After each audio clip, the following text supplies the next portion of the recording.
안녕하세요. 오직 테슬라입니다. 테슬라 모델 Y 퍼포먼스의 매장에서 실차 리뷰 영상을 올립니다. 자, 다른 분도 댓글로 올려주셨습니다. 대단히 감사합니다. 자, 이거 출처는 카 조나스라는 독일의 자동차 리뷰 유튜버입니다. 색상은 레드고 그 다음 화질은 4K까지 있어서 여러분들이 천천히 보시면 궁금하신 부분들은 거의 해소되지 않을까라고 생각됩니다. 밑에 링크 걸려 있습니다. 자, 가장 두드러지게 다르다라는 느낌이 드는 게 아마 주니퍼와 실제 보면 전혀 다를 것이다 라는 겁니다. 왜냐? 지금 여기에서 전면을 보시면 범퍼가 꽤나 달라요. 그리고 수직으로 쭉 떨어지다가 밑에 부분에서 전면으로 좀 더 돌출시켜 놓은 형태입니다. 그리고 측면에 기존의 주니퍼 같은 경우에는 길게 에어벤트가 쑥 있는데 그게 좀 달라진 것 같죠. 그래서 직선으로 대각선 그대로 떨어지는 어떤 바 형태가 있고 그 밑에 전혀 다른 형태의 에어벤트가 디자인된 것 같아요. 그리고 AMG나 M 같은 곳에서 하단 부분에 이렇게 날개처럼 하는 그런 부분들이 위아래로 이렇게 형상이 있다라고 볼 수도 있겠네요. 그래서 이 부분만 보더라도 이게 아마 요건 조금 짙으니까 덜하지만 아마 흰색에서는 굉장히 도드라지겠죠. 이 정도의 각도에서 딱 본다면. 그래서 야, 이게 전면이 비슷한 거 아니야? 라고 했는데 아마 테슬라에 관심 있는 사람들은 그냥 약간 멀리서 봐도 저거 테슬라 모델 Y 퍼포먼스다 바로 느껴질 것 같아요. 전혀 다르다라는 겁니다. 자, 이 어떤 느낌 아시겠죠? 기존의 그 주니퍼의 에어벤트와는 조금 다르게 생겼네요. 그래서 저 측면에 대각선으로 뚝 떨어지는 저 부분이 전면이 조금 둥그스름하게 생긴 그 느낌을 뭐랄까 직선으로 뭔가 딱 다듬어주는 그런 느낌입니다. 그리고 저기에서 보시면 약간 돌출시켜놨죠. 그래서 저게 아마 단순히 디자인뿐만 아니라 어떤 공기와 관련된 부분들도 있겠죠. 네, 그리고 후면입니다. 확실하게 다르다. 네, 비슷하지 않을까 생각했는데 전혀 다릅니다. 저 당연히 카본 스포일러가 길게 이게 요건 이제 조금 마운인 것 같은데 조금 더 그 일반적인 시선으로 보면 저 스포일러가 굉장히 과감하게 튀어나와 있다라는 것이고 하단 범퍼가 너무 다르다. 그리고 이건 완전 밑에서 깔아서 올려다보는데 보시면 아시겠지만 오른쪽 거 보면 조금 안쪽까지도 파고 들어가 있죠. 그래서 충분히 어느 정도는 디퓨저 역할을 하지 않을까 고속에서. 아무래도 이건 뭐 당연히 고속도 꽤나 많이 실험을 한 니르부르크링에서 한참 달린 차니까 아마 저 형상이 충분히 기능적인 부분도 있지 않나라고 생각이 됩니다. 그래서 머플러의 강렬한 어떤 형상도 있으면서도 디퓨저의 역할을 하는 형태이지 않나. 아마 이런 것들은 고성능 전기차에서는 비슷한 형태로 미래에 가지 않을까라고 생각됩니다. 그래서 거대한 스포일러, 그 다음에 하단의 디퓨저, 형상. 자, 이런 것들이 고성능 전기차들의 어떤 미래의 형태이지 않을까라고 생각이 됩니다. 자, 그 다음 타이어 어느 분이 댓글 물어보셔서 앞쪽은 255, 35, 21입니다. 네, 그래서 저 플라스틱인 것 같아요. 저 옆에 플라스틱이 마른 목걸로 길게 있고 그냥 얇게 있고 길게 있고 얇게 있고 그게 다른 차도 그렇죠. 다른 모델 3도 그러니까 그래서 저걸 다 뺄 수 있는 것 같고 그 스파이샷에 잡힌 차에서는 이걸 다 빼고 주로 이제 테스트를 했죠. 디자인적으로는 본다면 솔직히 얘기하면 빼는 게 좀 더 강렬한 느낌을 줄 것 같아요. 네, 근데 아마 연비에는 분명히 차이가 있겠죠. 그럼에도 내가 돈 여유 있다 그러면 조금의 전비 포기하더라도 저 플라스틱은 떼는 게 훨씬 강렬하게 느껴질 것 같다라는 겁니다. 네, 255, 35, 21. 자, 이건 뒤쪽입니다. 275, 35, 21입니다. 네, 275, 35, 21입니다. 그래서 야, 멋지겠다. 실차 보면 참 멋질 것 같다라는 생각이 듭니다. 그리고 여기 블랙 하이그로시로 커버가 되어 있는 것 같고 그 다음 실내에서 또 다른 이제 많은 것들 쭉 찾으면서 올리겠지만 가장 두드러지게 다른 게 이 허벅지 모델 YL과 거의 같은 것 같아요. 그래서 헤드레스트의 위아래 조절은 아닌 것 같은데 아마 그건 아니겠죠. 왜냐하면 고성능이기 때문에 의도적으로 고정식을 하는 것 같아요. 약간은 불편하더라도. 그래서 받침 기능이 아니죠 원래. 네, 헤드레스트 그 부분은 특히 이건 이제 고성능이니까 아마 고정식인 것 같고 다만 이제 이 허벅지 부분은 이렇게 펴지면서 올라오는 그 모델 Y와 동일한 것이 아닐까라고 생각이 됩니다. 마찬가지로 모니터에는 테슬라 모델 Y 퍼포먼스의 전혀 다른 형태가 당연히 뜨겠죠. 지금 저기 저 그래픽에 휠이 커브가 있나요? 난 왜 이게 없는 것처럼 보일까?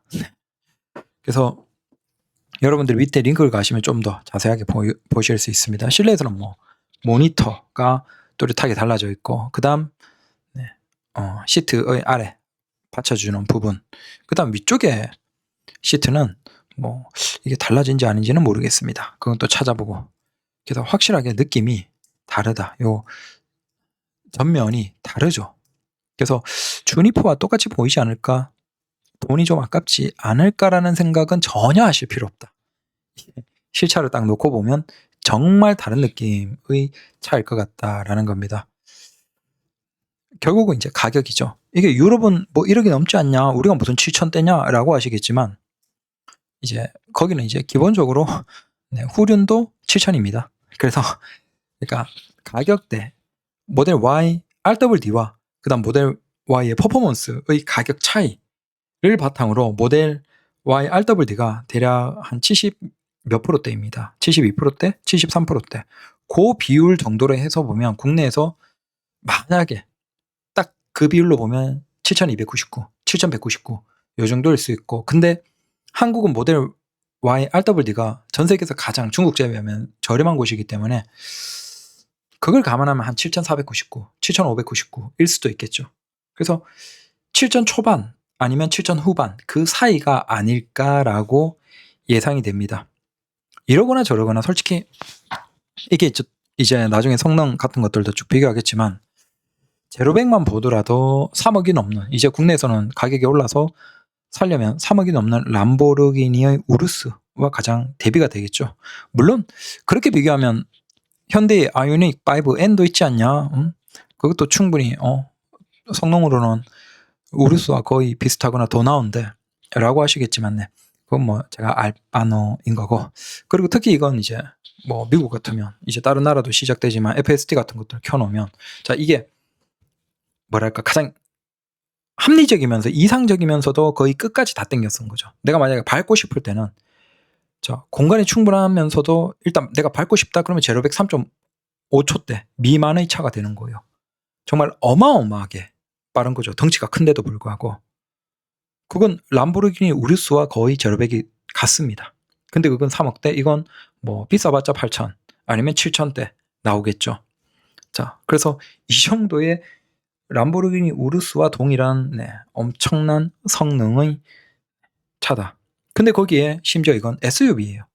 충분히 5인승이 5명이 탈 수 있는, 물론 이제 성인 5명까지는 조금 버거울 수 있고 4인 가족은 굉장히 충분하고, 그래서 SUV 큰 높은 차예요. 자, 제로백이 압도적으로 3.5초 미만인데 그 다음 실내 공간이 충분히 넓은 SUV예요.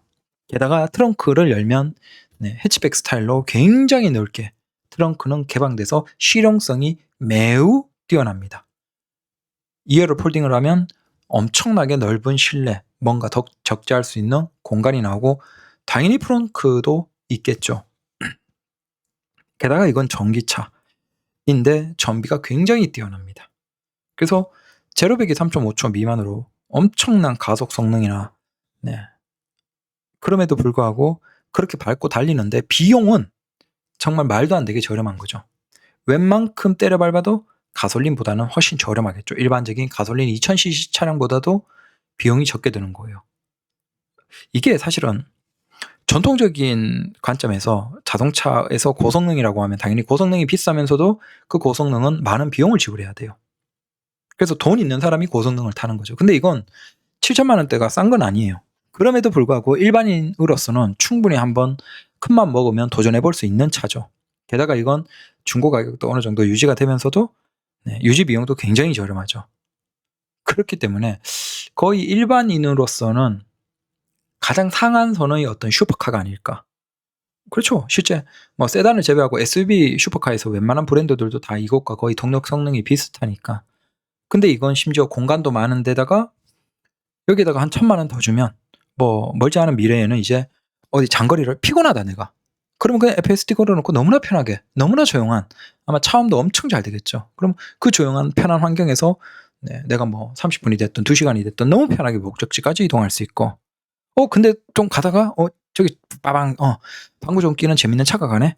그럼 같이 재밌게 좀 달리면 제로백 3.5초의 어마어마한 슈퍼카급의 뭐 세단 슈퍼카급은 아니지만 네, SUV에서 슈퍼카급에서는 거의 상한선의 그 정도까지 같이 달릴 수 있어요.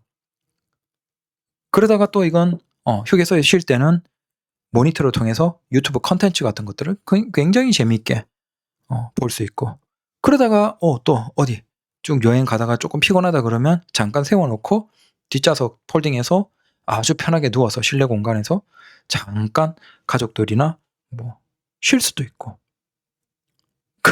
그러니까 이게 사실상 어떻게 보면 자동차라는 것에서 거의 끝판왕이 아닐까 여러 가지를 생각하면 물론 사실은 진짜 그걸 생각하면 네, 모델 S 플레드 같은 게 거의 끝까지 간 차죠. 그런데 그거보다는 이게 훨씬 더 뭐랄까 효율이 있으니까 그래서 참 대단한 차가 나왔다. 기존에도 대단했지만 더 대단한 거의 완성품이 나왔다라는 겁니다. 그래서 돈 있는 사람들이 진짜 가장 재미있는 차가 아닐까라고 생각합니다. 그리고 일반인들이 도전할 수 있는 옛날이라면 상상 못하죠. 근데 충분히 합리적으로 도전하면서도 효율이 있으면서도 지속적인 업데이트, 중고 가격, 그리고 시선 그 모든 것들까지 얻을 수 있는 거의 현대 자동차에서 가장 완벽한 차가 아닌가라고 생각을 해봅니다. 감사합니다.